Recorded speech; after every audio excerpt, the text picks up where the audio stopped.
第28章强化息掌。躺在木盆内，身子浸在冰凉的灵液之中，萧炎有些沉醉于体内的那股充实的力量之感。按照寻常的突破模式，一般在到达第7段之后会有一段时间的温养期，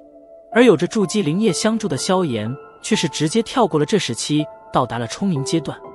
在木盆中静坐了一会，带着欣喜的心情逐渐平复之后，萧炎这才慢吞吞地站起身来，赤裸的身子沾着淡青的水珠，在阳光的反射下炫耀着异彩。慵懒地伸了一个懒腰，体内的骨骼犹如重生一般，响起一阵清脆的噼里啪啦之声。随意地扭了扭头，萧炎右手对着床榻之上一招，吸力喷射而出，顿时将衣物卷入了掌心之中。不错，斗之气果然充沛了不少，凭现在所造出的吸力，应该能捏动一个人的体重了吧。穿好